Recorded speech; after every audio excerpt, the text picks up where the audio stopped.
귀한 모임 허락하셔서 하나님의 말씀을 함께 생각하고 연구할 수 있는 시간을 주신 것을 감사합니다. 저희들이 함께하는 이 시간이 저희들의 신앙을 더 성숙하게 할 뿐만 아니라 이것들이 많은 사람들을 그리스도의 가르침과 구원의 진리로 인도하는 밑거름이 되어 주시도록 하나님께서 이 시간을 축복하여 주시옵소서. 깨닫는 영을 저희들에게 허락하여 주시옵소서. 지혜를 허락하여 주시옵소서. 예수님의 이름으로 기도드립니다. 이게 대상자들이 다 신학을 공부한 사람들이고 그래서 그냥 자세한 얘기, 세세한 얘기를 안 하지만 그래도 이제 성경이 뭐냐? 아직도 성경을 사실을 기록했다든지 역사를 기록했다든지 그렇게 생각하면 그거는 아주 주일학교적 신앙입니다. 성경은 신앙 고백서입니다. 신앙 고백. 그러니까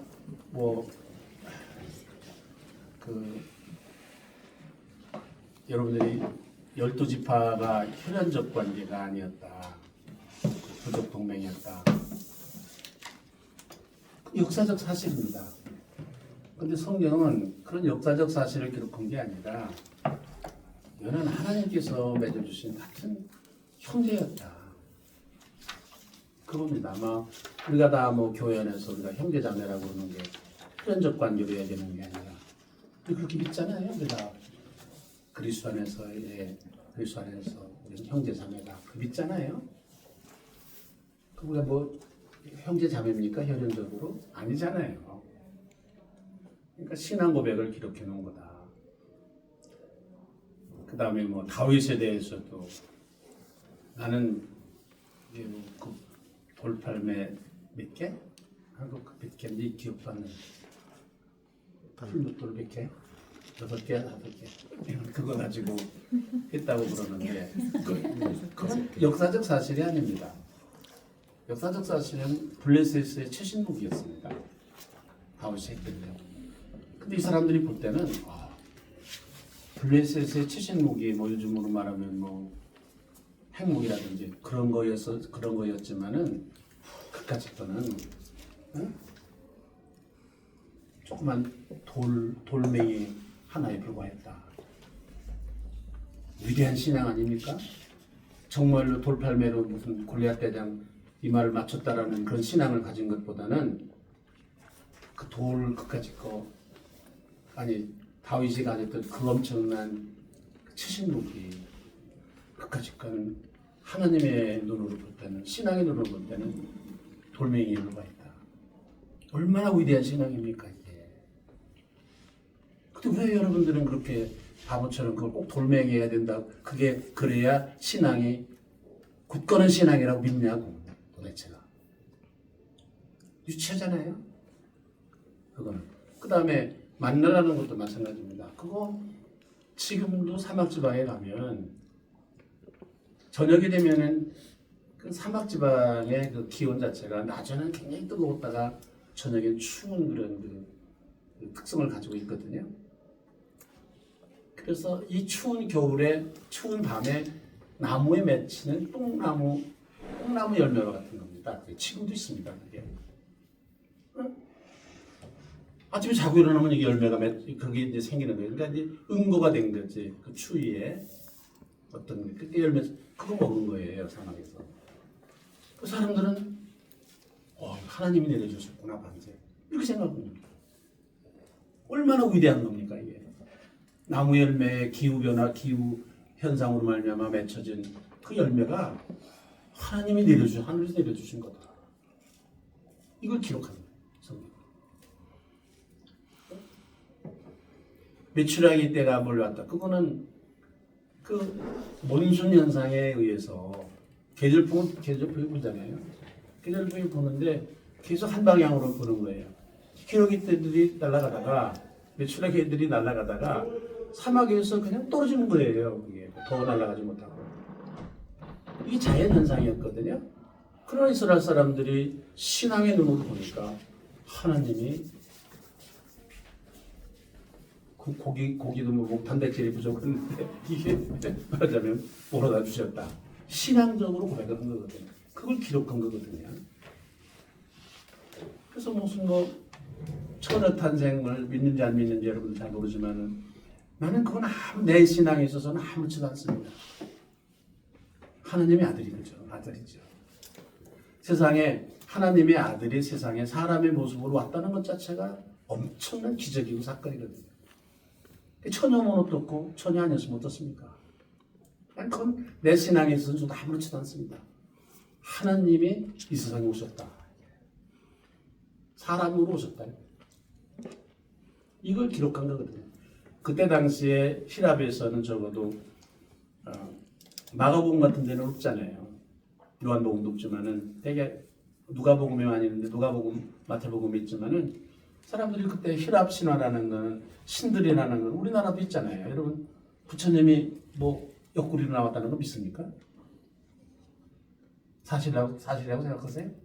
기말제가 아래서 태어났다는 거 여러분 사실이라고 생각하세요? 곰이 사람 됐다라는 걸 여러분 믿으세요? 사실로? 아니잖아요. 그러나 우리가 그거를 그렇게 생각하는 거는 그 많은 그런 거 가치가 있는 거 아니에요. 우리가 거기에 함축하고 있는 의미가 있기 때문에 우리가 믿는 거 아닙니까? 그렇다고. 나도 뭐 우리 조상이 곰에서 태어났다고 난 믿습니다. 나는 아닐 거라고 생각하지만은 그러나 그걸 우리 조상인 걸 믿었다라는 건 상당한 그런 거기에 함축적인 의미가 있는 거거든요. 그러니까 여러분들이 그 제발 그 유치원 신앙에서 벗어나야 되고 성경이라는 거는 이거는 두 가지를 말씀드리겠는데 성경이라는 건 역사적 사실을 기록한 책이 아니다. 신앙 고백을 기록해 놓은 거다. 내가 아팠는데 죽을 병에 걸렸어요. 그랬는데 의사를 잘 만났어요. 마침 좋은 약을 내 친구 하나 최명길이 그 남편하는 김한길이라는 애 있잖아. 그 내 친구인데 그거 다 꼴딱꼴딱 했어요. 폐암 4기로. 그랬는데 중앙대학병원에 가가지고 마침 신약이 개발이 됐는데 폐암만 추적하는 그런 그 신약인데 그거 투여해가지고 낫거든요. 그게 3분의 1만 해당이 된다네. 폐암 걸린 사람 다가 고쳐지는 게 아니라 그 맞는 사람이 있대요. 이게 3분의 1밖에 안 되는. 뻘쩡하게 돌아다녀죠. 그러니까 나 같으면은 어떻게 생각하냐 우리는 저 하나님의 은혜다. 하나님이 고쳐주신 거다. 그럴 거 아닙니까? 사실은 그게 아니지만 사실은 다른 사실이 있지만 우리가 신앙적으로 해서 또 사람이 고쳐졌다. 우리가 그런 거 많이 하나님이 해주셨다라는 얘기를 많이 하잖아요. 하나님이 해주셨다. 뭐 누구를 만나게 했고 뭐 무슨 일 때문에 만났어요. 누구를 만나게 됐어요. 그러나 우리는 신앙적으로는 하나님이 만나게 해주셨다. 그거를 기록한 게 성경이라는 거예요. 근데 성경을 더 자세하게 알기 위해서는 그렇게 고백하게 된 팩트가 뭐였느냐, 사실이 뭐였느냐 하는 건 적어도 우리 정도는 교인들이 다 알 거라고 묻지만은 지도자들은 그런 정도는 우리가 알아야 된다는 거예요. 팩트가 무엇이 팩트였는데 이스라엘 사람들이 그 팩트를 놓고 어떻게 신앙으로 고백을 했느냐, 이렇게 고백을 했느냐, 그 기록을 했느냐, 그걸 우리가 연구하는 것이 이게 성경 공부거든요. 신학이라는 건 학문적 연구거든요. 그거. 그러니까 팩트를 어떻게 고백을 했느냐. 그 다음에 또 하나는 성경에 기록된 건 모든 것이 다 옳다라는 생각을 버려야 돼요. 성경에는 옳은 거를 기록한 것도 있고 나쁜 거를 기록한 것도 있어요. 다윗에 대해서 쭉 기록했으니까 다윗이 이런 훌륭한 사람이었다 기록해서 다윗은 훌륭한 사람. 그렇게 하는 거는 그거는 뭐 초보적인 기독교인들이 그렇게 알 수 있을지 모르지만 적어도 우리 정도가 되면은 이거는 상당히 정치적으로 기록이 된 거다. 사실은 아닌데, 네? 네. 다윗이 처음에 북쪽 이스라엘 사람들은 그것까지 통일을 못했거든요. 남쪽에서만 왕이 됐거든요. 또 이제 사울에 대한 얘기도 사울이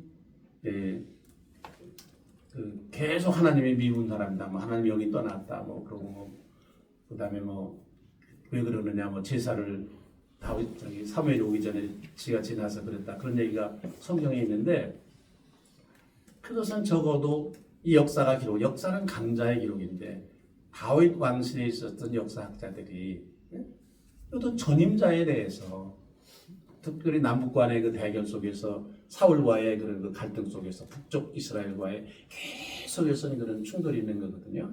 갈등이 있는 거거든요. 지금도 우리가 보면 사복음서도 보면 마가복음은 북쪽이에요.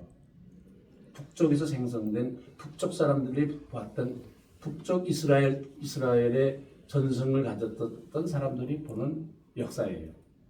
아마 앞으로 우리나라 통일이 되면 굉장히 심각한 문제가 북쪽 사람들이 봤던 우리나라의 역사와 남쪽 사람들이 봤던 아마 우리나라의 역사가 다를 거예요. 어떤 관점에서 보느냐는 게 다를 거예요. 그러니까 마가복음, 마태복음은 적어도 남쪽이거든요.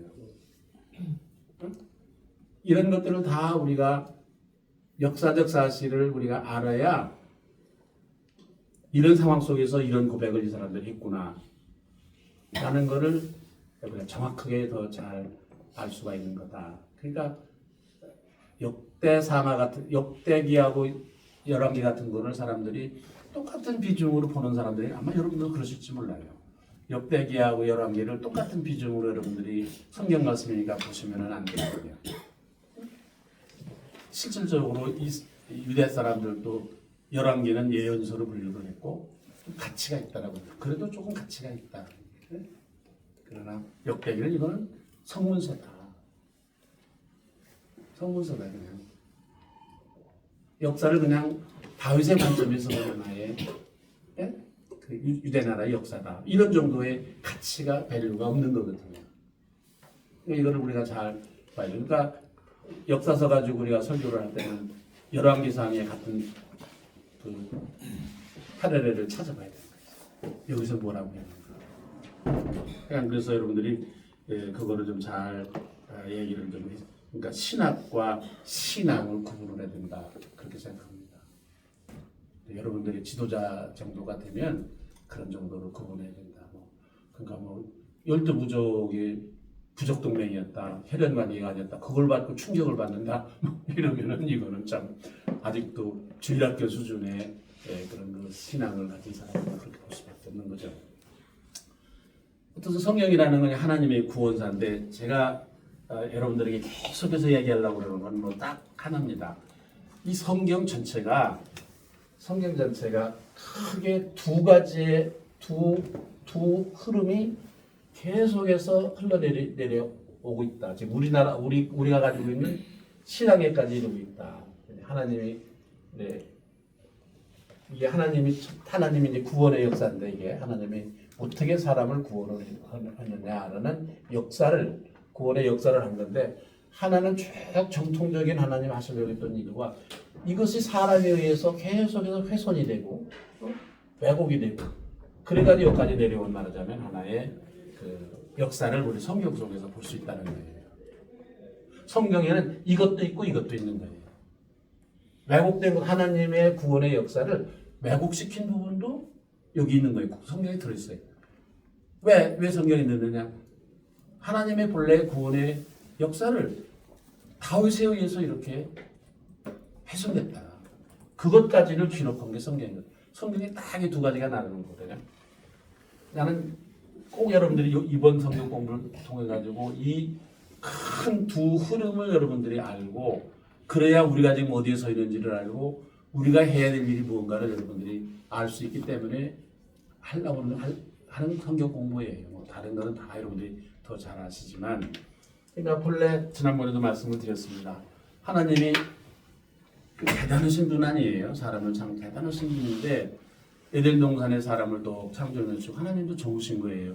보시기에 좋았다 이런 거잖아요. 그런데 보니까 이게 나중에 이제 죄를 졌단 말입니다. 죄를 졌다는 얘기는 불행에 빠졌다 그 뜻이거든요. 구원이라는 것은 불행에 빠졌던 인간을 어떻게 다시 구원을 영상적으로 해볼 거냐. 그러니까 우리에게 있어서의 구원의 모델은 구원이라는 건 어떻게 되는 상태를 구원받은 상태라고 여러분들 생각을 하는지 모르지만은 분명해요. 구원은 에덴 동산의 회복이에요. 에덴 동산의 회복은 나 개인만이 아니라 아담 혼자만이 아니라 하와만이 아니라 같이 살아가는 동물들과 모든 자연까지가 같이 행복해지는, 그리고 그게 어디냐면 하늘나라가 죽어서 형이상학교 하늘나라가 아니라 이 땅 위에서, 구체적인 지구 위에서, 땅 위에서. 이게 구원이거든요. 우리가 하려고 그러는 건 그거거든요. 나 혼자 행복하게 되려고 그러는 것도 구원이 아니고,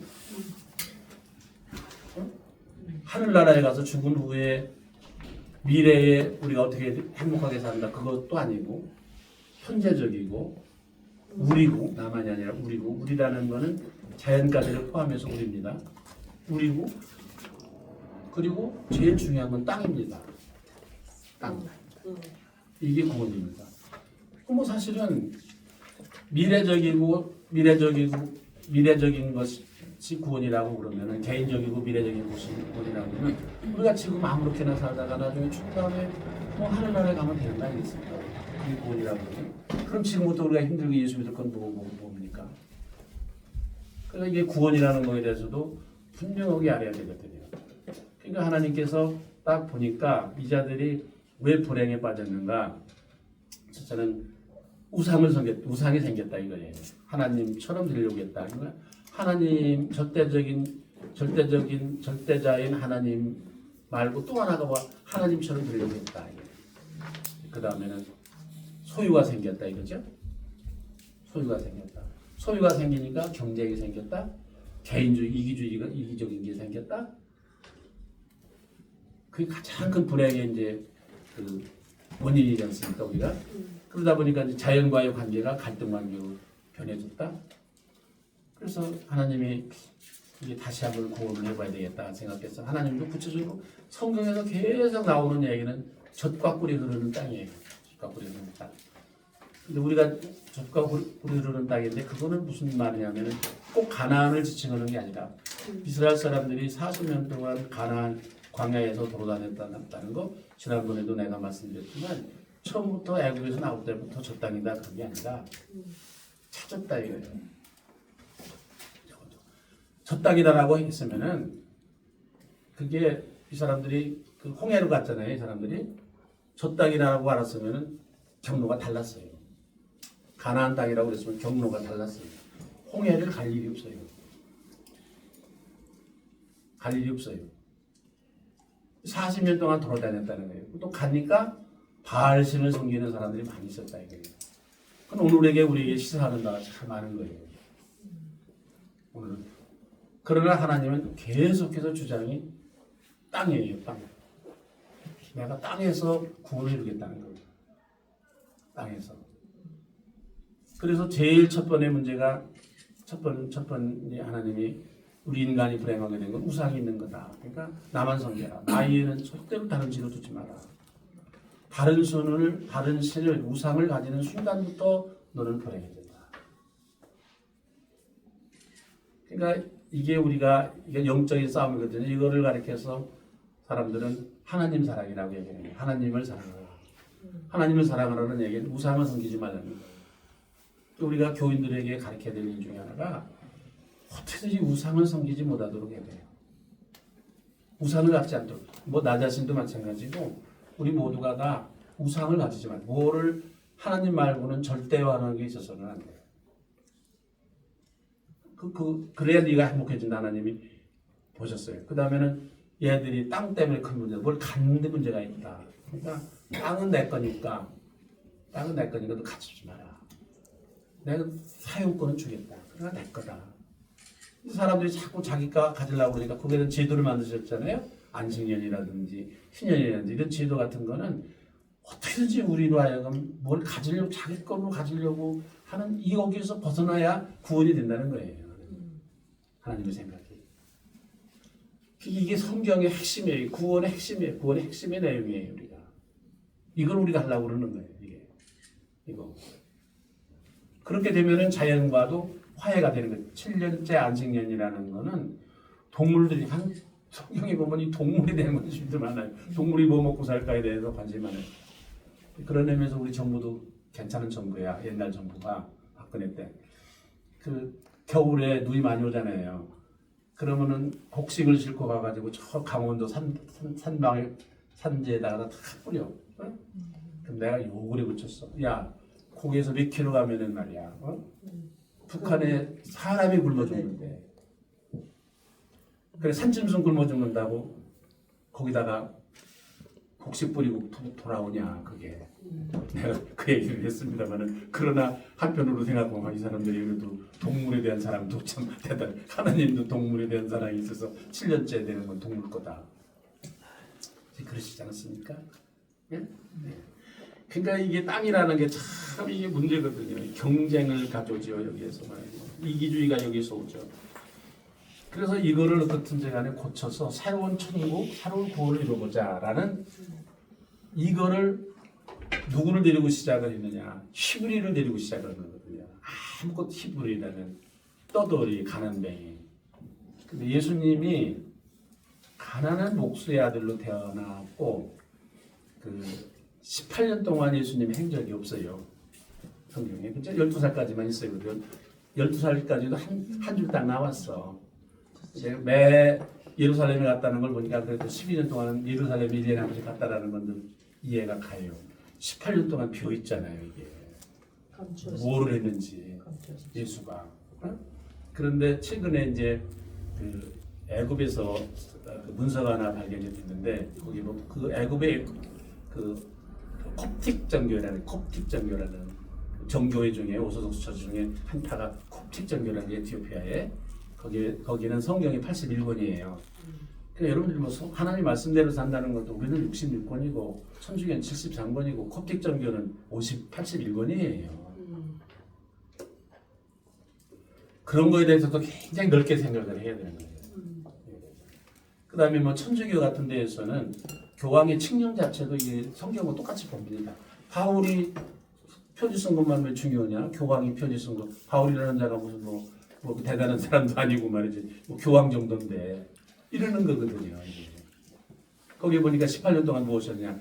이분이 일용 작급 노동자였어요. 일용 작급 노동자였어요. 그러니까 나사렛에서 이 사람이 목숨에다 무슨 목수가 전부 거기 나사렛 가보세요. 전부 돌로 지었어요. 나무를 집을 다 돌로 쳤어요. 무슨 목수가 필요했겠어요. 거기에. 목수는 십자가 만드는 일만 필요했어요. 십자가 만드는 일. 예수님의 아버지가 십자가 만드는 일에 열심히 요셉이가 했어요. 요셉의 아버지가 언제 죽었는지 왜 죽었는지 잘 모르지. 그냥 재밌는 얘기 많아요. 어쨌든 여러분들 그거 보시면 좋아요. 이 81번에 있는 그 콥틱 정교에 의하면 18년 동안 이 사람의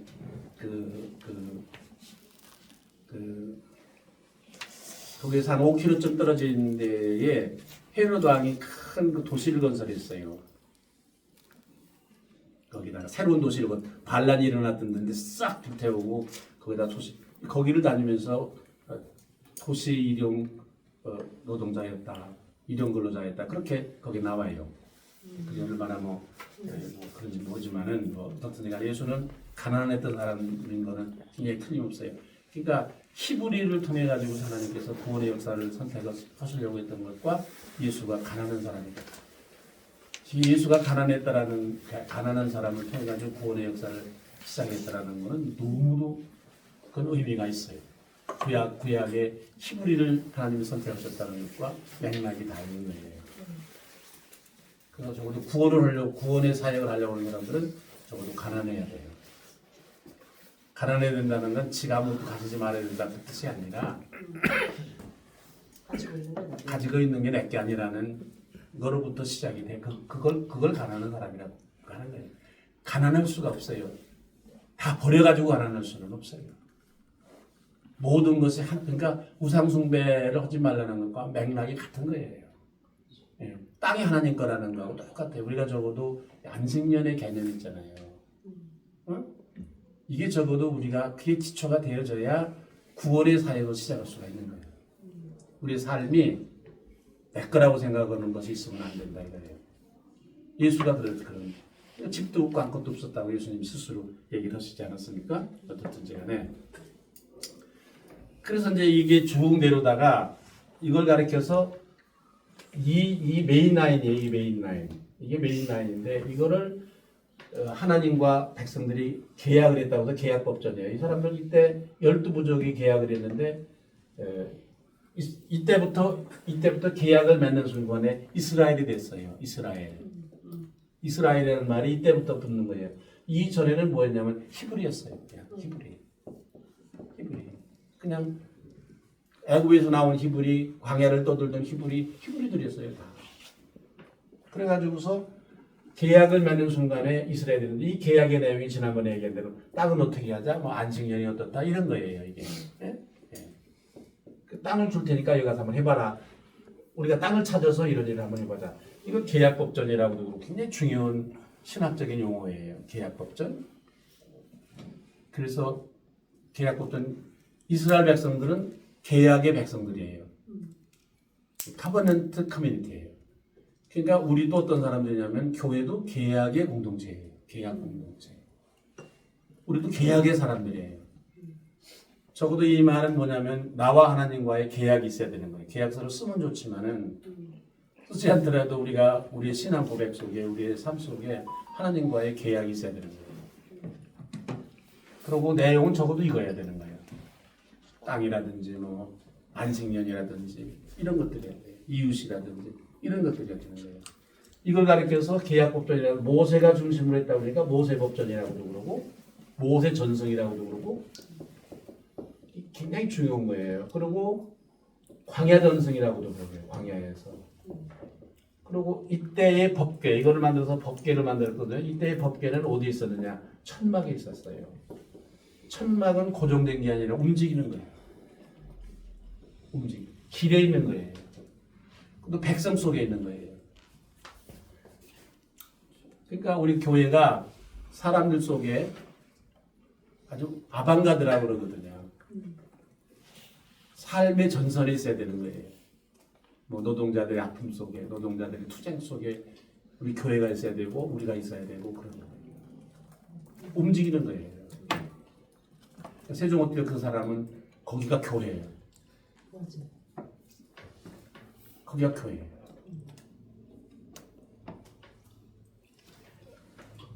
그런데 이제 이거를 나중에 누가 뺏어왔느냐면 다윗이라는 사람이 이제 등장 힘을 가지고서 굉장히 다윗에게 있어서 굉장히 중요한 이 법궤를 뺏어왔다는 거예요.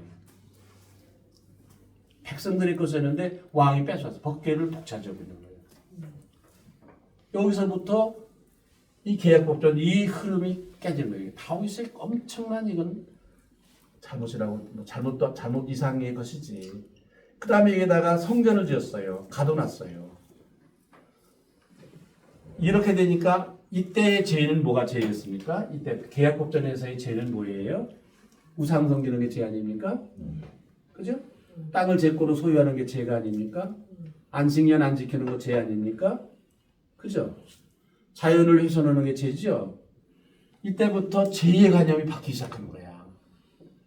땅을 혼자 차지하는 게 죄다. 그러면 다윗이 죄인이잖아. 그렇게 할 수가 없잖아, 다윗이.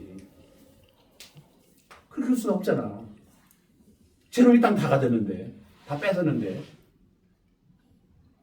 그러니까 다윗이 죄를 다윗 그러니까 이때부터 어떻게 죄의 개념이 바뀌기 시작하는 거예요. 어떻게 바뀌느냐? 윤리적으로 된 거예요. 윤리적으로. 또 살인했다든지.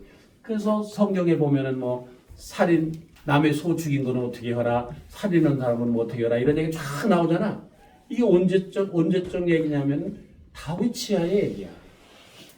이걸 가르쳐서 신명기 법전이라고 그래요. 물론 신명기 법전이라고도 그러고 이걸 다윗 예루살렘 전승이라고 예루살렘 전승이라고도 그러고 다윗 전승이라고도 그래요. 모세 대비 다윗, 광야 대비 예루살렘, 네? 계약 법전 대신 신명기 법전이라고 그래요. 왜곡됐어요. 기독교가 왜곡됐어요. 다윗에 의해서. 그리고 여호와는 그러면 야훼는 어떻게 됐냐? 야훼는 성전에 갇혀가지고 다윗에 의해 가지고 뭐가 됐냐면 이데올기가 됐어요. 성경에 보면 계속해서 야훼가 뭐라고 그러냐면 내가 너를 복주겠다. 내 가정을 복주겠다. 내 가문을 복주겠다. 내 가정을 계속 영원토록 하겠다. 이거야 계속해서. 이게 말하자면 야훼가 이때부터 정치적 이데올로기가 된 거예요.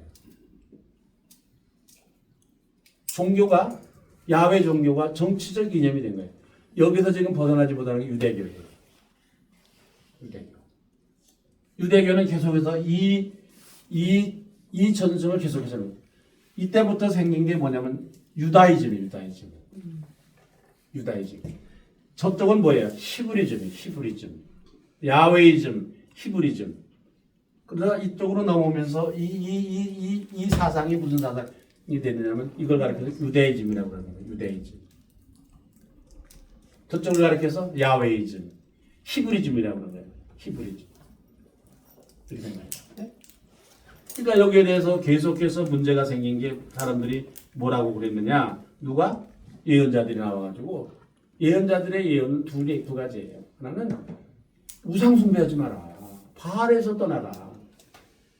엘리야하고 바알 제자들하고 대결한 거라든지 우상 숭배라는 거 계속해서 이걸 하는 거예요.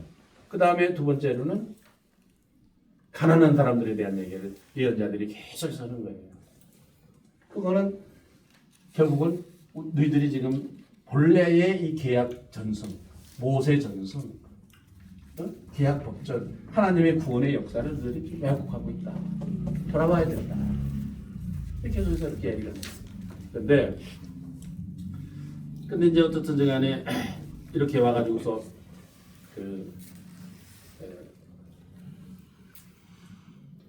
이스라엘의 역사가 남북왕국으로 분열이 되고 이스라엘이 망하고 이제 500년, 600년 가량의 이제 공백기가 생기는 거예요. 이때부터 시작해서 누가 이스라엘의 역사가 어떻게 됐느냐? 최소한도 예수가 오시기 전에 최소한도 600년 정도의 식민지 치하에 있었어요. 600년. 식민지 치하. 남쪽 유다가 망하면서부터 식민지화가 됐어요. 식민지를 받는데 첫 번째로 한 게 바벨론 포로 70년. 그리고는 페르시아, 이란이죠. 그쪽에서 몇 년 한 200년 가량 바벨론, 페르시아, 헬라, 로마 이렇게 돌아가면서 말하자면 식민지를 600년을 치렀어요. 600년 동안에 이 다윗의 전승, 이 다윗 전승 있잖아요. 이것도 말하자면 훼손됐어요. 계약법전에서 다시 훼손이 됐어요. 600년을 식민지, 우리 36년 식민지에는 일본 문화가 많이 들어와 있잖아요. 또 중국 문화도 우리가 많이 들어와 있지만은 이 바벨론 포로 시대에 영향을 받은 게 바알 신앙이에요. 바알 신앙이라는 건 풍요의 신앙이에요. 자본주의 신앙이에요. 자본주의. 풍요의 신앙. 나는 깜짝 놀란 거는 이용훈 목사가 때때로 풍요의 신학을 비판해. 풍요의 신학을 비판해. 그러니까 예수 믿으면 복 받는다든지 뭐 이런 것 자체가 이게 풍요의 신학이에요. 바알 신학. 지난번에 바알 신학 얘기했죠.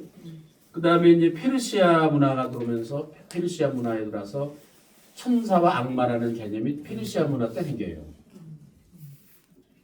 페르시아 문화 때. 종말론도 페르시아 문화 때 생겨요. 본래 히브리즘은 있잖아요. 히브리즘은 내세가 없어요.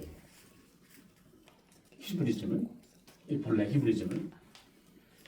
그럼 내세가 없다는 얘기는 뭐냐면은 이 사람들은 믿는 거는 역사가 둥그렇게 돌아가는 게 아니라 이렇게 수평으로 가요. 가서 언젠가는 종말이라는 것은 개인적 종말도 있지만은 언젠가 하나님의 날이 온다는 거예요. 그래서 천년왕국이 나중에 천년왕국 사상으로 발전하는 거거든요. 이 땅 위에 하나님의 나라가 이루어진다는 게 우리 기독교의 본래 신앙이에요. 그 전에 죽는 놈은 오기 전에 죽는 놈은 뭐냐? 잠시적으로 잠을 자게 한다 이거예요. 그때까지 잠자는 자가 된다 이거예요. 근데 무슨 뭐 아브라함의 품에 안긴다든지 뭐 이런 것 자체는 이거 다 다시 말하면 이게 히브리즘에는 없는 그런 개념들인데 이게 되게 페르시아 문화 오랫동안 지배를 받으면서 했어요. 그 다음에 헬라 문화가 들어와요. 헬라가 한 200년 정도를 통치를 했거든요. 헬라 이때 이원론이 생기는 거예요. 천당과 지옥이라든지 뭐 이런 게 들어와요. 네? 그 다음에 아주 결정적인 그 헬라 문화가 우리 기독교에 미친 영향 중에 하나는 이원론이에요. 이원론이 되니까 개인주의적 신앙이 헬라 문화 때 결국은 우리 기독교에 들어오기 시작했어요. 히브리즘에 들어오기 시작을 했어요. 이때부터 개인주의. 그러니까 이거를 우리가 잘 알아야 돼. 우리 지금 안에 있는 우리 한국교회 우리가 믿는 신앙 중에 있잖아요. 잘 분석해 보세요. 적어도 우리 신앙 중에 나도 그렇고 여러분들도 마찬가지예요. 불교적 신앙도 굉장히 많아요. 요소도 많이 있어요. 수천 년 동안 우리가 불교적 심성을 가졌는데 그게 대대로 우리 뼛속에 박혀 있는데 그게 없어질 리가 있어. 거기에 플러스 기독교인데 서양 기독교지 그것더니 우리가 들어온 기독교는 서양 기독교예요. 내가 나중에 이제 1시간쯤만 우리 한국교회사에 대한 얘기 좀 해볼까 하는데 시간이 걸린지 모르겠어요. 이걸 우리 알아야 돼요. 우리나라에 들어온 기독교가 뭐냐? 서양 기독교예요. 미국 기독교예요. 청교도 기독교예요. 청교도 기독교는 또 어디서 갔느냐? 뭐 이런 걸 우리가 다 따져봐야 되는 거예요. 플러스 불교야, 우리의 불교. 그래서 맨 앞자리에 완이라든지 40일 기도라든지 이런 거 있잖아. 월삭 기도 이런 거 있잖아. 이런 것들이 다 불교적인 영향이야. 어디 성경 어디에 월삭이 있고, 물론 뭐 매월 초하루 날 보낸다든지 그런 거 있기는 하지만 40일 기도한다든지 이건 다 불교적인 영향이에요. 장례식 지내는 거 보면 되게 웃겨. 이게 다 섞여 있어. 기독교적 요소와 불교적 요소와 샤머니즘 요소가 우리 장례식이 다 있어. 걔네는 기도할 때 장로님들 절대로 기도 안 시켜. 장례식에. 이상한 얘기해. 이단이야. 그러니까 죽은 사람 놓고 이단일 수는 없잖아. 하나님께서 뭐 영혼을 받아주시고 이런 거 다 이단이야. 짐은 뭐 하나님 품 안에서 얻자고 이거 다 이단이야. 그런 말이 히브리즘에는 있지 않아. 기독교 안에. 그건 뭐 다 돌아가신 분들을 유가족들 위로하기 위해서 하는 얘기인지 뭐죠. 어떻든 이래. 그 다음에 로마가 정권을 잡습니다. 로마가. 그게 AD 63년입니다. 이제 이 역사인데 적어도 말라기 선지 이후에 예언자들도 다 말하자면 입을 다물었어요. 그건 하나님이 예언자들을 성령으로 감동해서 예언을 하게 하는 건데 성령으로 감동해서 하나님이 지친 거야. 졌어. 하나님이 모세전이 이 구원의 역사를 허시다 이게 안 되는 거야. 이게 막 이 다윗 왕권이 너무 센 거예요. 그다음에 이게 식민지 치하에 가가지고서 또 하나 결정적인 문제는 나라와 땅을 잃으니까 원래 계약법 전에 이 광야 원래 히브리즘 그 계약의 모세 전승의 광야 전승의 핵심은 땅이에요. 땅. 그러니까 경제예요. 신앙의 핵심은 경제예요. 새벽기도도 아니고, 아니에요. 경제예요, 경제. 돈이에요, 돈. 신앙의 핵심.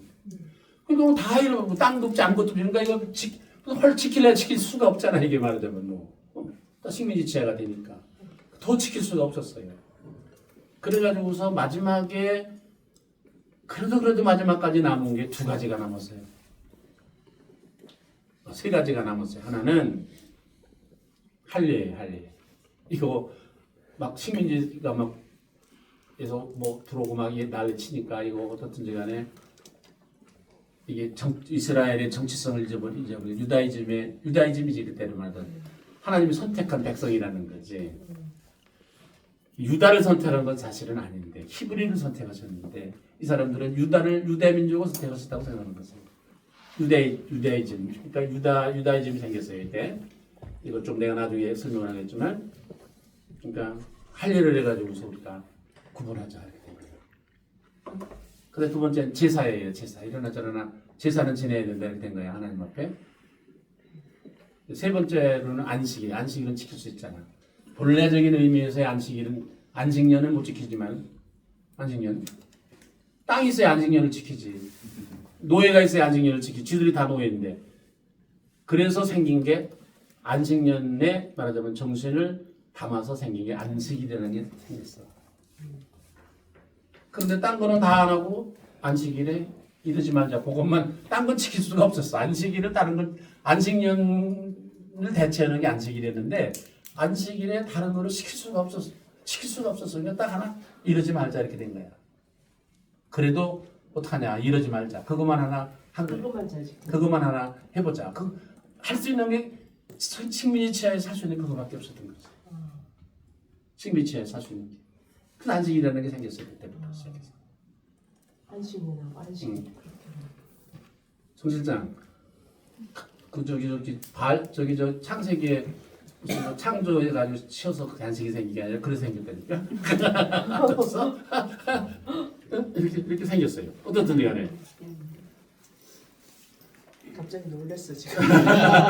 모르고 물어볼까. 또 이게 600년이야. 600년. 우리 36년인데 600년이거든요. 이게 참 너무 대단한 이제 그런 상황인데, 근데 놀라운 일이 하나 생겼어요. 근데 600년 동안 이 사람은 저항을 안 했겠어? 유대민족이 계속해서 나라를 찾기 위한 저항을 했는데 이제 나라를 찾기 위한 저항을 하면서 생긴 게 유다이즘이에요. 다윗 왕국을 다시 복구한다 이거야. 다윗 왕국 때 엄청난 말하자면 그 영화를 누렸거든요. 이 다윗 왕국을 다시 회복한다. 메시아를 기다려요. 메시아 사상이 생긴 거예요. 그 유다이즘의 핵심이 메시아 사상이에요. 이렇게 해서 독립운동을 하는 거야. 다시 어느 날 하나님 메시아를 보내가지고 우리를 이 식민지에서 벗어나게 할 거다. 이 생각을 계속 가지고 있었던 거예요. 그러니까 막 여기서 독립운동을 하는데 다 실패를 했지.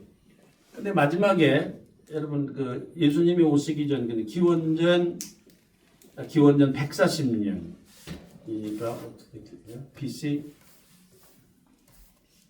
140년이지, 그지? BC 140년에 마카비아라는 사람들이 영웅이 나타났어. 마카비아라는 사람. 형제야. 이 사람들이 독립운동을 했어요. 드디어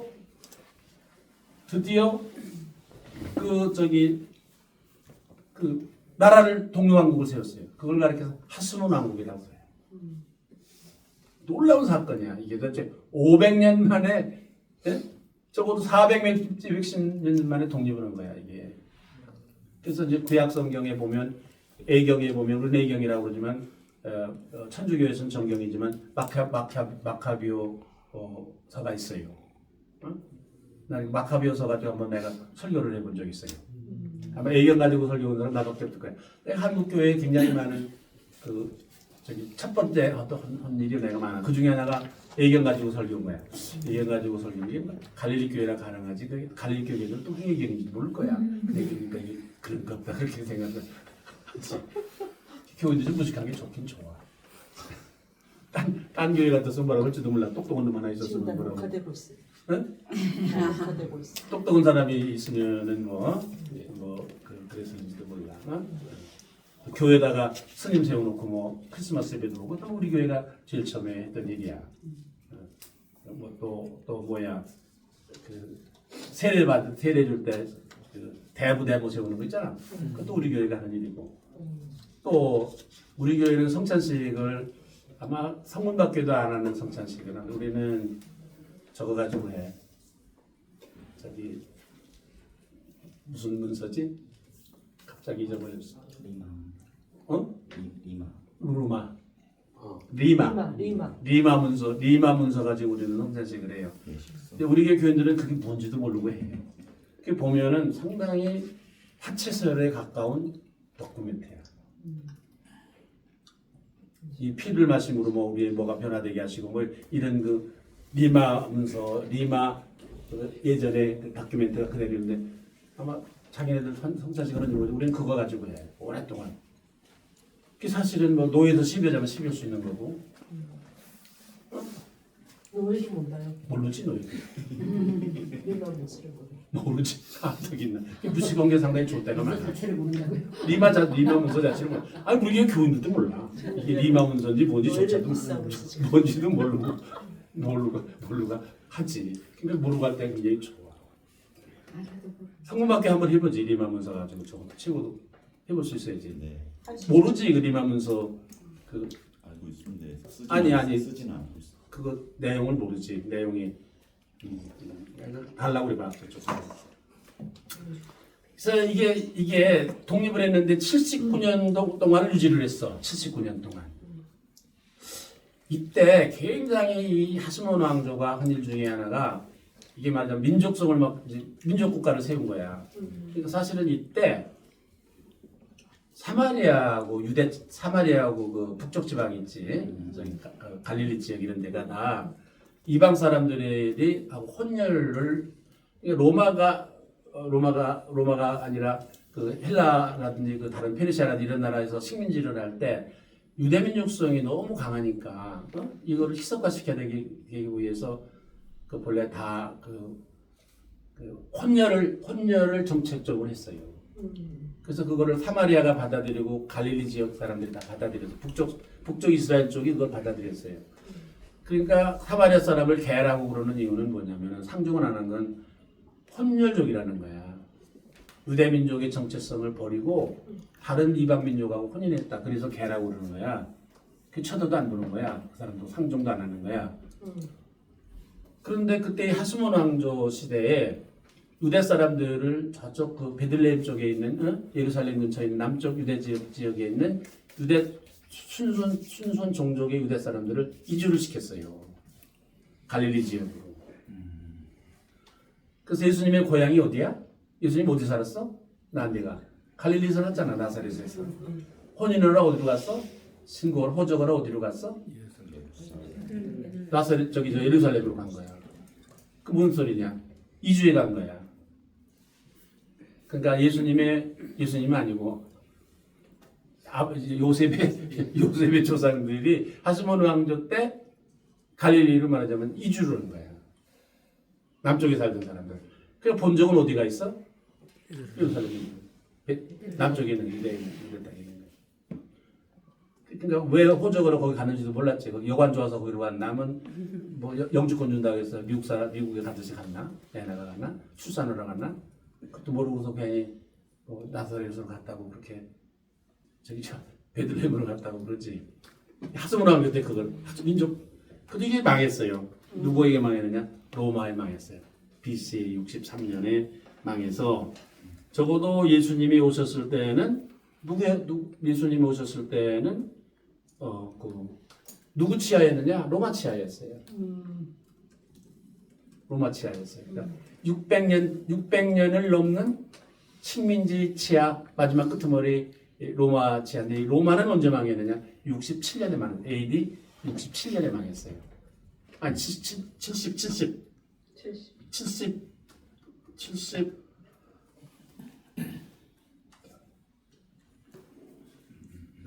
잠시만. 70년에 일어났던 예루살렘 함락. 예루살렘 70이고 로마가 아니야. 로마는 그 후에 한참 있다가 망했어요. 가만 있어봐라. 내가 적어놨는데 잊어버렸네. 잊어버려. 어쨌든 한참 후에 로마 제국은 계속이 됐지. 그러니까 유대민족이라는 아예 민족 자체가 멸망한 게 70년에 망했어요. 67년에 유대전쟁이 일어났고 완전히 그 유대라는 옛날에 형식상이라도 있었는데 이름조차도 없어지고 다 망하고 이름이 유대에서 뭘 바뀌었느냐? 팔레스틴으로 바뀌었어요. 팔레스틴. 70년이에요. 마사다 전투를 마사다 성 가봤어? 마사다 가봤어? 마사다 가봐야지. 마사다 가. 67년에 전쟁이 일어나 3년 동안 하다가 폭삭망해가지고 어떻든 그 얘기 나중에 내가 하겠지만은 어떻든 70년에 망해. 그때 다윗 왕 때부터 모세 때부터 시작했고 다윗 왕 때부터 시작이 됐던 예루살렘 성전의 제사 제도가 아주 없어집니다. 제사장 제도가 다 없어졌어요. 그러니까 제사장도 없어지고 예루살렘 성전도 다 불타서 없어지고 완전히 없어지고 민족 자체가 없어져서 전부 흩어졌어요. 유대민족이. 그러고서 이스라엘 민족이 독립한 게 언제지? 1948년. 1948년이니까 AD 70년이 없어졌으니까 1900년가량을 이스라엘 민족이 나라 없이 떠돌아다니는 사람들. 야, 대단해. 1900년 가까이를 이스라엘 사람들이 나라 없이 떠돌아다니는 거예요. 디아스포라. 근데 이제 내가 폴란드의 아우슈비츠를 한번 가봤단 말이야. 그래서 생각하는 게 참 많았는데 뭐 죄 있는 사람 그래도 뭐 성인이라든지 뭐 이런 사람들을 죽이는 건 뭐 이해가 가지만 어린애들 어린애들까지 다 죽인 거야. 비참하게 죽였어요. 그리고 머리털 다 벗겨가지고서는 모직을 짰다. 천. 그다음에 전부 불태워가지고 하여간 얼마나 사람을 많이 죽였는지 그 화장하는 그 구름이 그 연기가 그 아우슈비츠 그 하늘을 365일을 덮었대요. 그 죽은 얘기를 들어보고 그 이스라엘 사람들 죽은 얘기를 들어보면은 비참하게 아니 이 사람들 무슨 죄를 졌길래 이렇게 어린아이까지 저렇게 죽었는가? 나는 딱 하나 생각했어. 빌라도가 이거 내놓지 않으니까 유대 사람들이 뭐라고 그랬느냐? 그 죄를 나는 죄 없다고 손 씻었을 때 그 죄를 우리 자손에게 돌려라. 이 사람들이 그랬어요 성경에. 아세요? 우리 자손에게 돌려라 그러지 않았어요? 그 죄를 하나님의 아들을 죽였는데 그 벌을 안 받겠어? 난 이해가 됐어. 성경을 읽고. 난 이해가 됐어. 참 하나님이 무서우신 분인데 이분이 천몇백 년 동안 기억했다가 그래서 마지막에 그렇게 네 말대로 그러면 내가 뒤집어보겠다 그러고 이스라엘 사람들이 독립을 할 때 어떻게 독립했느냐? 이 땅이 팔레스타인이 수천 년 동안 사는 거야. 팔레스타인 사람이 수천 년 살았어 거기서 그 땅에서. 아니 우리나라 20년만 지배해도 그 사람 거라면서 남의 땅도 법으로 그렇다면서 수천 년 동안 그 땅에 살았는데 팔레스타인 사람들 거지. 내 거라고 우리 땅이라고 가서 쳐들어가서 죽었어. 그러니까 각 나라에다가 게릴라들을 다 양성해놓고 하나씩 거기에 몇 명씩 이주를 하다가 어느 날 갑자기 일어나가지고서 우리 땅이라고 나라를 세웠어. 이스라엘의 나라를. 이스라엘 팔레스타인 사람들은 기가 막힐 거 아니야. 수천 년 동안 지들이 했던 땅인데 아니 왜 내 땅이냐고 그러니까 성경 봐라. 하나님 우리한테 줬다 이거야. 이게 말 하나님 우리한테 줬다. 지금까지 고집하고 있어요. 흑산하고 있는 거야 계속해서 이 땅이랑 우기고. 그 유대 사람들은 저기 이스라엘 이슬람 사람들은 주변 사람들은 그 기가 막힐 거 아니야. 그러니까 계속 싸움 나는 게 지금 지금 싸움하고 있는 거 아니야 지금 이스라엘 사람들. 그 독립운동하던 얘기들 보면 그 이스라엘 나라를 다시 건설한 거 보면 기가 막힌데 내가 하려고 하는 얘기는 어떻든 이래가지고도 70년에 망해가지고 유대민족이야. 지금 이스라엘이라는 나라로 건설했지만 사실 유대민족이야. 유대 나라야. 남쪽 유대. 완전히 전 세계에서 떠돌이러다가 벗어졌어. 그랬는데 그 상황 속에서 이제 예수님이 오셨어요. 우리가 예수님을 예수 그리스도 그러잖아요. 예수 그리스도. 그죠? 맞죠? 예수 그리스도 그러는데 우리 한국 교회는 예수는 안 믿고 예수를 믿는다고 그러는데 그리스도만 믿는 교회야 내가 보기에. 그리스도. 예수 그리스도라는 말은 예수 그리스도라는 뭐 나 이건 상식이니까 더 해야 예수는 인성을 가리키는 거야. 예수의 인성을 가리키는 거야. 예수의 그치? 사람 이름이야. 그리스도는 뭐야? 신앙 고백적인 신성의 존재예요. 그죠? 그리스도라는 거는 신앙 고백의 대상이에요. 예수 그리스도. 그래서 신성과 인성 참 하나님이시며 참 사람이었다. 예수 그리스도. 고백하잖아요. 이거 수백 년 동안 싸움했어. 예수하고 그리스도하고 수백 년 동안 싸움했어. 서로. 참 하나님과 참 사람이라는 게 이해가 안 돼. 그럼 참 하나님과 사람이라는 게 어떻게 된 거냐? 반반씩이냐? 어떻게 섞였냐? 타고날 때부터냐? 아니면 세례받았을 때냐? 언제냐 도대체? 이것 때문에 계속해서 싸움했어. 그러나 마지막에는 예수 그리스도 참 하나님이며 참 인간이다. 이게 우리 신앙이에요. 이게 사도신경에 말하자면 기록되어 있는 거예요. 그러니까 예수는 뭐예요? 역사적인 인물이야. 그죠? 사람이에요. 역사에 나타난 사람이에요.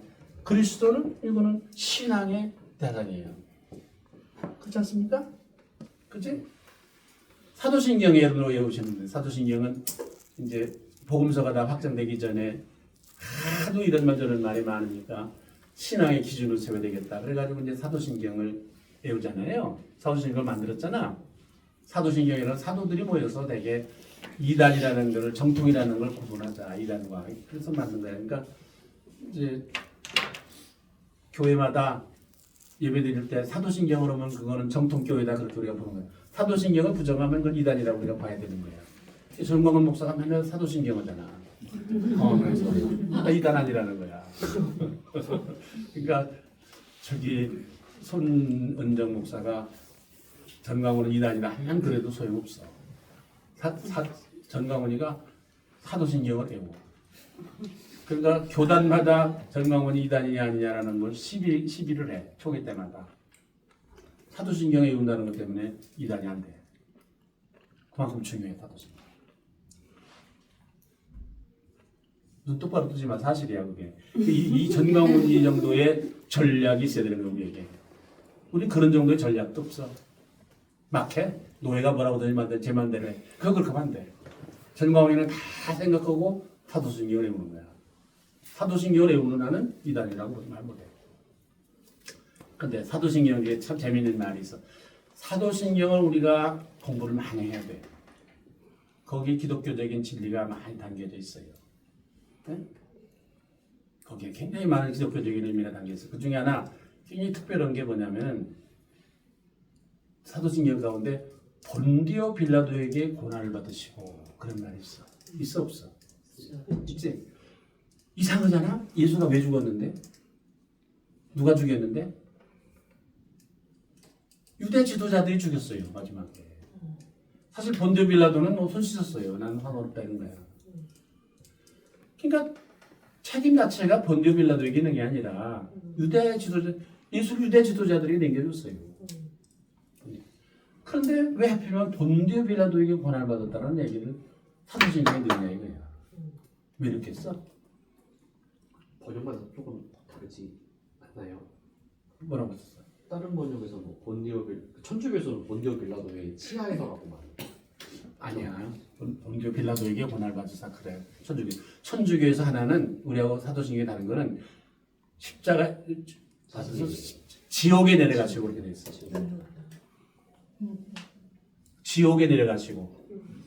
지옥에 내려가셔서 3일 만에 오셨다는 거예요. 예수님이 3일 동안 어디에 가 있었느냐는 것도 상당한 논쟁이야. 신학적 논쟁이야. 근데 본래 사도신경에는 지옥에 내려가시고 있어요. 들어가 있어요. 근데 이게 너무 문제가 되니까 뺐어. 우리는 안 해. 우리는 잘 안 해.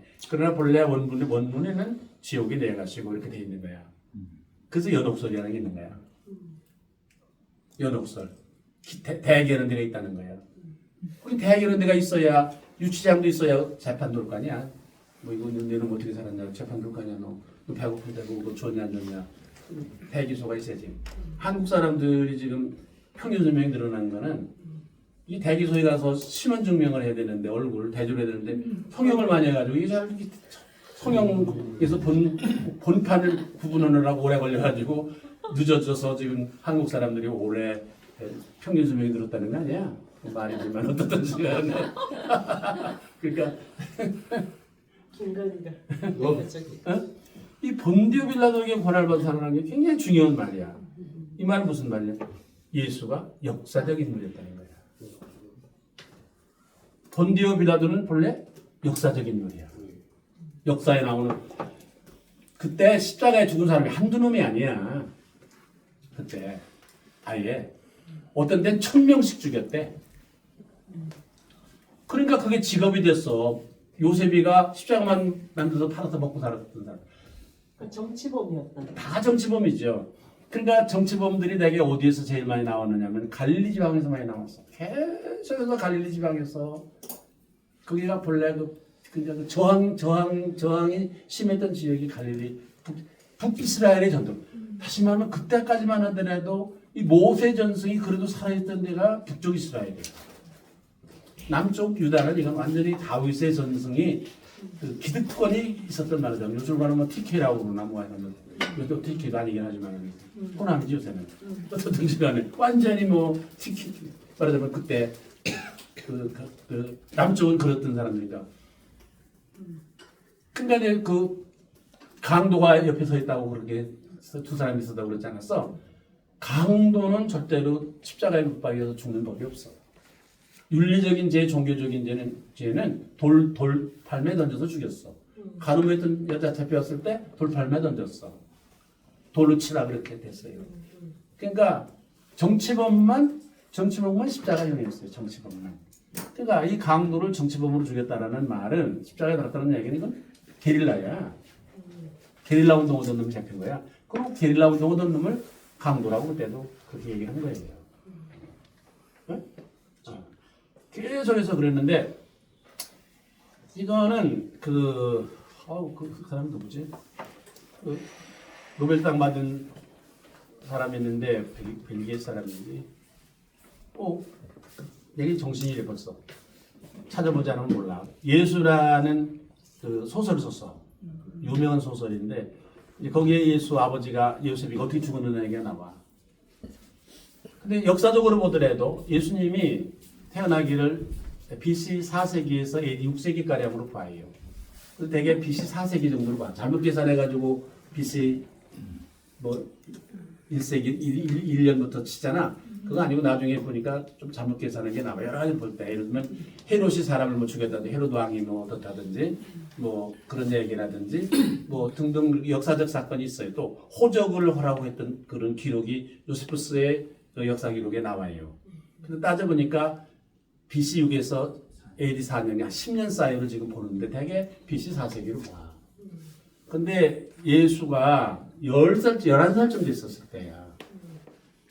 AD 6년, 7년경이야. 역사적 사실이야. 갈릴리에서 엄청난 반란이 일어났어. 젤롯 땅들에 의해서. 젤롯 땅들에서 그 게릴라 부대였거든. 좌파야. 이석기 같은 놈들이야. 그러니까.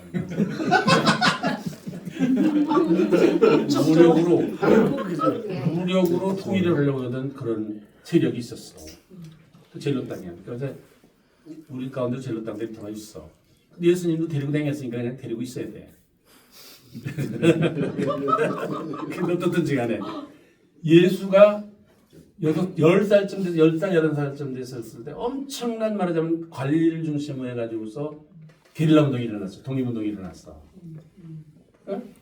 근데 예수 아버지는 요셉이는 뭐 좀 심약한 사람이었던지 간에 안 갔어. 사람들 막 가다면 그 옆에 동네 아저씨가 갔어. 가서 이 사람이 소식이 없으니까 소설 얘기야. 근데 이 소설이 상당히 넌픽션이야. 굉장히. 찾으러 갔어. 믿거나 말거나야.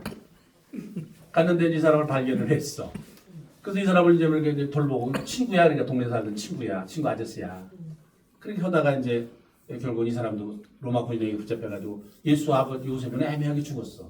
그 소설이야. 무슨 게릴라에 가담도 안 하고 그 도와주러 찾아나갔다가 몰려가지고서 그 옆에 있다가 몰려가지고서 너도 새끼야 인마 너도 게릴라지 이래가지고서 애매하게 죽었다. 이 소설에 있어. 그 얘기가 뭐 참고해. 그냥 믿거나 말거나야.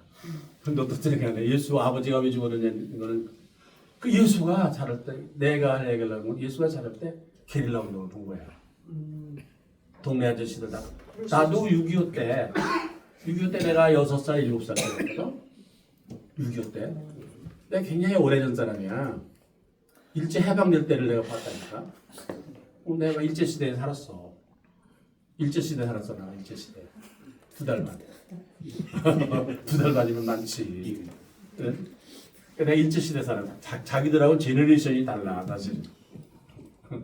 일제를 거쳐서 해방정국을 그러고도 지냈던 사람이야. 그 예수가 게릴라 운동을 본 거야 옆에서. 동네 아저씨들 우리도 6.25 때 동네 아저씨들 다 끌려와서 못 오고 그때 아마 막 울고 뭐 시체 찾으러 산으로 가고 그러는 거 우리 봤어 어렸을 때. 그리고 나는 어렸을 때 뭐 동네 애들하고 같이 김일성 장군 노래 부르고 다니고 그랬어요. 우리 어렸을 때. 6.25 때. 빈민군이 들어와가지고. 잊어버렸어요? 그거를 잊어버렸어. 기억하세요? 부르면 이제 국가보안법. 뭐 국가법을 문제가 아니라 이 김일성 장군 노래도 부르고 그랬다고.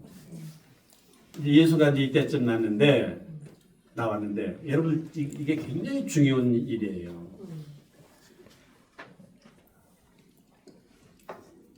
두 가지를 우리가 알아야 돼요. 예수의 역사성 있잖아요. 역사적 존재로서의 예수, 역사적 예수 있잖아요. 신앙적 예수. 둘을 우리가 같이 알아야 돼요. 근데 성경에 기록된 거는 신앙의 대상으로서의 예수예요. 신앙의 대상으로서의 예수와 역사적 예수를 우리가 같이 이해를 해야. 그러니까 어떤 역사적인 예수가 있었는데 그 예수에 대해서 신앙으로 고백한 것을 기록한 것이 성경이잖아. 그지?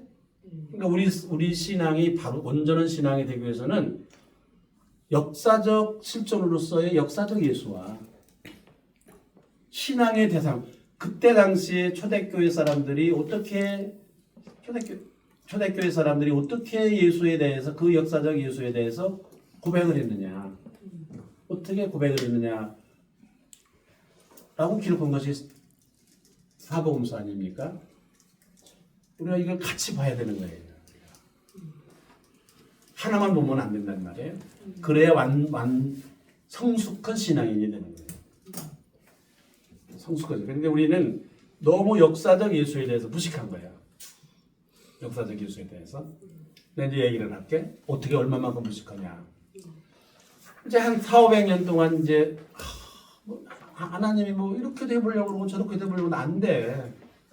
구원을 이룩할 수가 없어. 점점 삐뚤어 나가는 거야. 무슨 할례 나오는 게 무슨 뭐 구원인 줄로 생각을 하고 뭐 자기는 아브라함의 후손이라고나 했었고 무슨 안식일에 일하는 거를 그냥 그 무슨 뭐 율법을 다 지키는 거라고 생각을 하고 무슨 뭐 제일하고 와서 뭐 고백도 하고 무슨 뭐 제사도 지내고 그러는데 고백하는데 보니까 그건 무슨 뭐 윤리적인 거지 본격적인 것도 아니야. 이 사람이 제대로 된 제의를 고백하는 것도 아니야. 그러니까 요새 하나님께서 우리 교인들이 나와서 죄에 대한 고백을 할 거 아니야. 어? 그걸 들으시면서 난 무슨 생각을 하냐면 죄가 진짜 죄는 안 하고 또 죄가 뭔지도 모르고 이상한 얘기 와서 얘기하네 얘가. 그러니까 내 친구 중에 친구가 하나 있는데 고백성사 하잖아. 어? 똑같은 얘기만 하는데 진짜 죄는 안 한대. 얘기 안 한대. 그게 허나마나야. 근데 이게 또 아는 거야 사람이. 내가 누군지 친구가 다 알 거다 생각하니까 안 하는 거야. 와서 똑같은 얘기만 뭐 작년에 오고 금년에 오고 똑같은 얘기만 한다는 거야. 뭐 그러나 굉장히 피상적이고 윤리적인 얘기만 하는 거야. 사실 죄라는 건 존재론적인 거지. 아까 얘기한 모르겠어요. 뭐 여러분들은 어떤지 나는 우상을 섬길 때가 내 인생의 시간 중에 많아. 하루를 가만히 보더라도 하루를 생각을 이렇게 해보면 우상을 섬길 때가 우상이 지배할 때가 훨씬 더 많아. 그러니까 순서를 매기면 하나님 1등이 아니라 하나님은 2등, 3등 중으로 가고 어떤 때는 돈이, 어떤 때는 자식이, 어떤 때는 명예가, 어떤 때는 무슨 뭐 내 일이, 어떤 때는 나 자신이. 이게 하나님보다 앞설 때가 훨씬 많아요. 이 우상숭배지 뭐예요? 또 어떤 데는 부식간에 다 내 거로 생각해. 하나님 건데.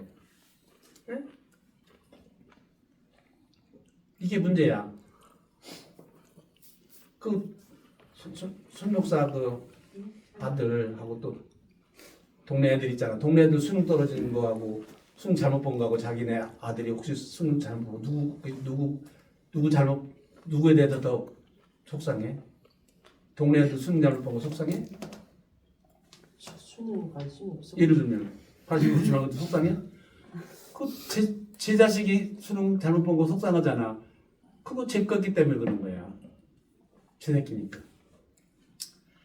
사실은 이게 하나님 앞에 끝없이 우리가 고백해야 되는 게 이게 우상숭배거든요. 여기서부터 모든 게 생기거든요. 이게 죄의 뿌리거든요. 예수님께서도 하나님하고 돈을 동등하게 생각하는 하나님과 돈을 재물을 같이 섬길 수 없다. 그건 예수님도 상당히 그 돈의 파워를 인정하신 거예요. 이게 하나님의 위치만큼 그렇게 생각하신 거예요. 이걸 얘기 우리가 하나님한테 해야 되는데 죄를 고백할 때 한국교회 교회는 죄 고백도 안 하지만 예배 시간에 그런 것도 없잖아. 없지만은 이게 근본적인 죄에 대해서 고백을 하지 않기 때문에 생기는 문제. 죄가 또 뭔지도 몰라. 돈 좋아하는 거를 무슨 죄라고 생각하는 놈 몇이나 되겠어. 예수 믿는 사람 중에. 네? 자식을 귀하게 생각하는 거를 그거를 죄라고 생각하는 거를 이게 몇 사람이나 그렇게 생각하겠어. 응? 어쨌든 하나님도 너무 속상한 거야. 무슨 뭐 이사야도 내려보내고 뭐 미가도 내려보내고 뭐 아모스도 보내고 뭐 해봤지만 안 되는 거야 이게. 지쳤어 한 5, 600년 동안 하나님도. 그래도 이게 버리실 수가 없었던가 봐. 그게 하나님의 긍휼하심이야. 나는 평생을 살면서 하나님께로부터 많은 축복을 받고 은혜를 받았지만 가장 큰 축복과 은혜는 하나님이 나에게 주신 은혜는 긍휼하심이야. 하나님이 나를 긍휼하게 여겨주셨다. 불쌍하게 여겨주셨다 그거야. 나는 포기하시지 않았다. 내가 잘못했는데 그 대가를 그대로 대가를 치르게 하시지 않고 그냥 눈 감아 주셨다. 모른 척 해주셨다. 그냥 넘어가 주셨다. 계산 안 하셨다. 그게 긍휼이야. 그러니까 우리가 살아있는 거야. 잘난 척하지만 지금 내가 잘난 척하고 얘기 안 됐지만 하나님의 긍휼하심이 없으면 내가 잘난 척하고 앉아 있을 수가 없어. 불쌍하게. 그러니까 우리 자식도 불쌍하게 이 새끼 내 새끼 아니다. 뭐 자식 기르는 사람은 다 그런 애가 한 번씩 할 텐데 나만 그러나? 우선 난 자식이 속상해서 우리 센터장이만 그런 것 같네 말하는 걸 들어보니까. 나는 어느 센터장? 이 센터장? 센터장. 아, 자식들을 알기를 너무 귀하게 하기 때문에 이 새끼가 내 자식이 아니었으면 좋겠다 그런 생각 안 해봤지. 난 여러 번 해봤어. 하나님도 나를 보면서 나는 네가 내 자식이 아니었으면 좋겠다. 네가 내 자식이라는 게 참 부끄럽다든지 그런 생각을 여러 번 하셨을 것 같아. 그래요? 응. 자기는 안 그랬을 것 같아? 하나님이 넌 뭐 내 자식이야? 너 내 자식이라는 게 참 아니었으면 좋을 뻔했다. 뭐 이런 생각 같은 거 하나님이 안 하셨을까?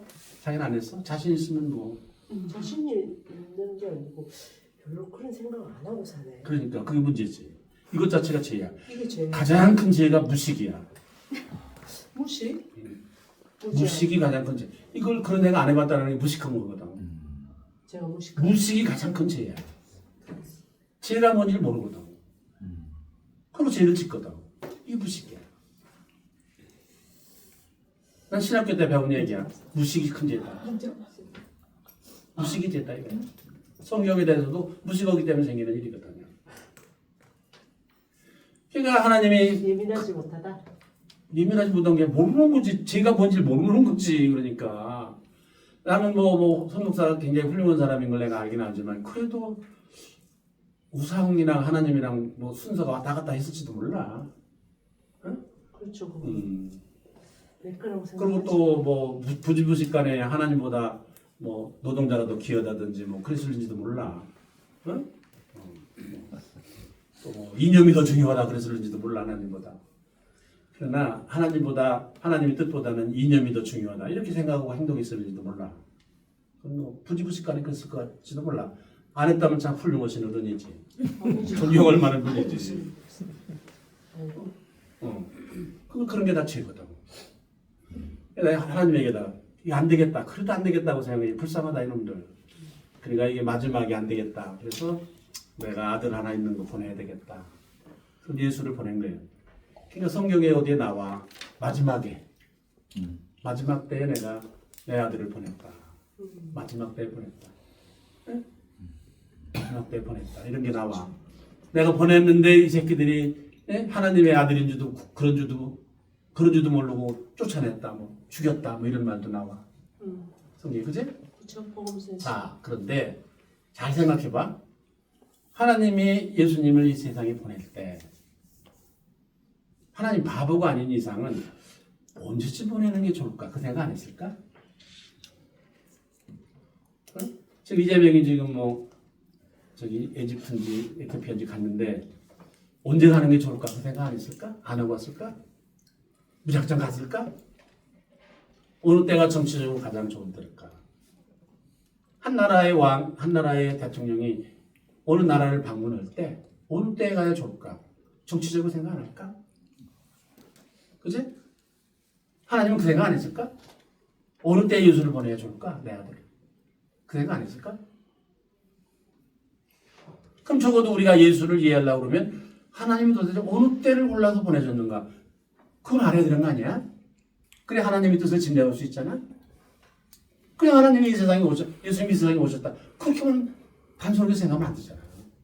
오셨던 때라는 것도 하나님이 상당히 하나님은 시간을 초월하시는 분이니까 그까짓 거 600년도 기다리셨던 하나님이 더 얼마 기다렸던지 더 일찍 했던지 생각을 안 하실 수 있으실까? 어느 때 보내셨어? 어느 때에 보낼까? 또 생각했을 거라고. 어디로 보낼까? 이 지구를 구원하셔야 될 텐데 한국으로 보낼까? 미국으로 보낼까? 어디로 보내는 게 좋을까? 그 생각 하셨겠어? 안 하셨겠어?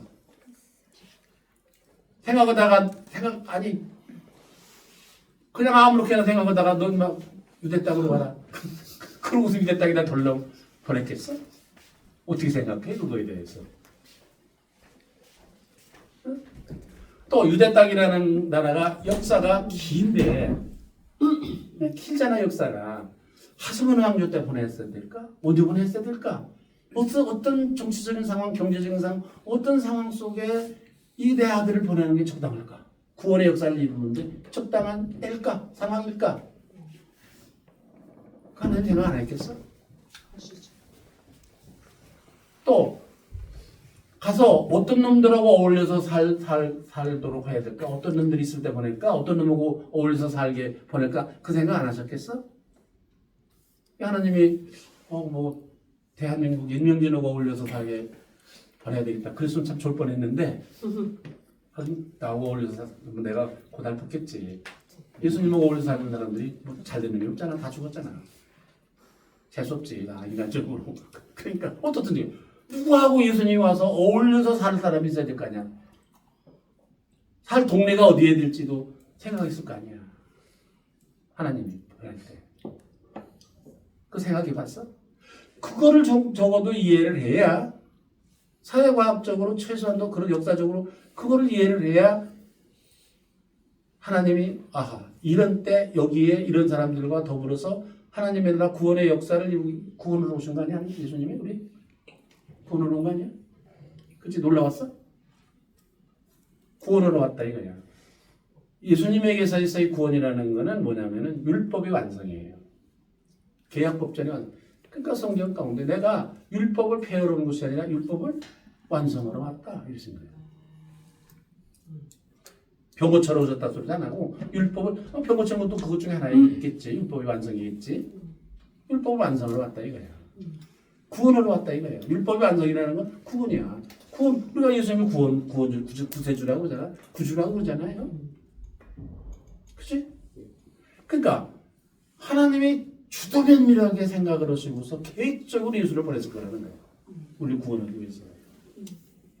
아니 우주선을 쏘는데도 날짜 잡아가지고 시간 잡아가지고 우주선 쏘는데 인공위성 쏘는데 하물며 하나님의 아들을 이 세상에 보내는데 그냥 막무가내로 보냈겠어?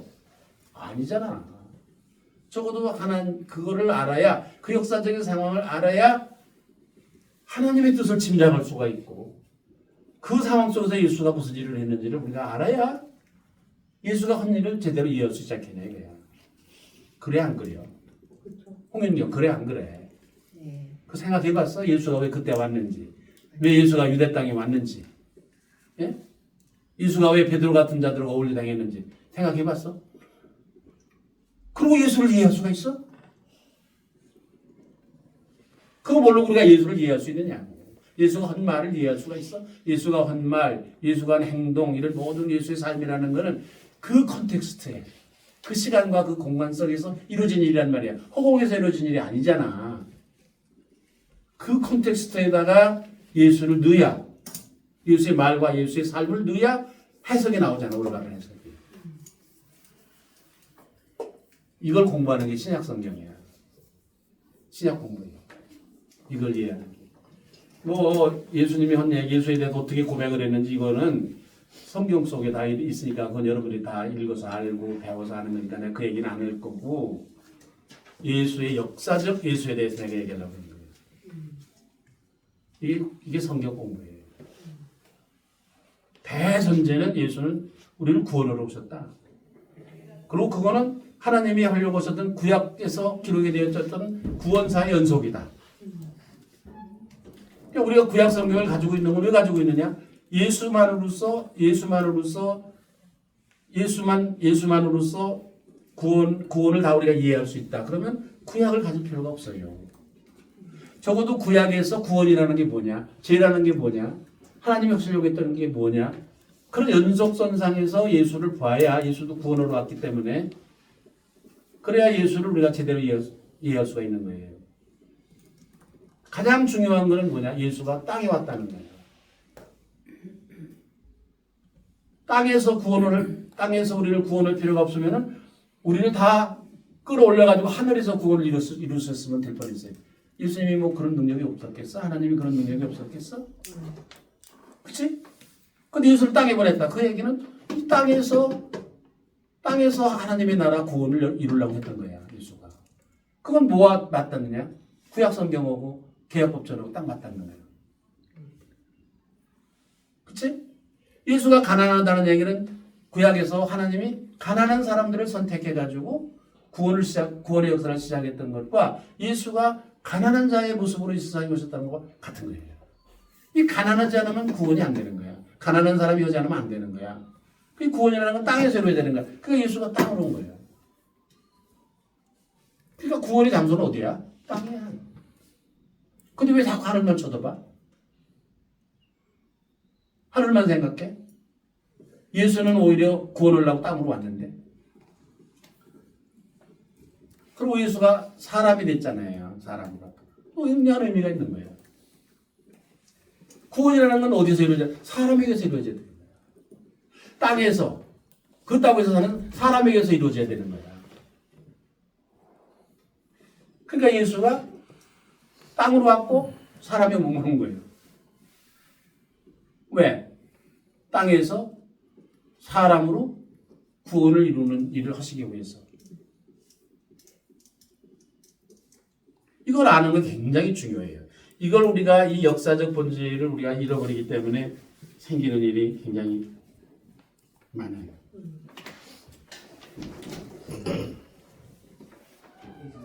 그래서 우리가 다음 주일부터는 예수가 왔었을 때의 유대 나라는 어때요? 때는 어떤 때였냐? 어떤 때를 하나님이 고르셨느냐? 예수님 왔던 땅은 어떤 땅이었느냐? 도대체 정치는 어땠었고 종교는 어땠었느냐? 그때 상황은 어땠었느냐? 거기서 예수는 이제 구원을 이룰 때 뭘 어떻게 하셨냐? 예수가 도대체 예수가 한 거를 우리가 구원의 역사라고 그러죠. 이 세상에 오셔서 한 거를. 예수가 구원을 이뤘다는 거 아니야? 이 세상에 오셔서? 그 믿는 사람들 아니야? 예수가 도대체 뭘 어떻게 했는데 구원이 이루어졌다고 얘기를 하는 거냐? 아직도 우리는 계속해서 죄를 짓고 우상을 섬기고 다르게 살고 있는 앉았는데 예수는 도대체 뭘 어떻게 했는데 구원했다고 그러고 우리도 왜 예수가 뭘 어떻게 했기 때문에 예수 때문에 구원받았다고 그러는 거냐? 도대체. 이 얘기를 한번 해보려고 생각을 하는 거예요. 다음 주부터 해보려고 생각합니다. 네. 오늘 4시 반. 그만큼 얘기했습니다.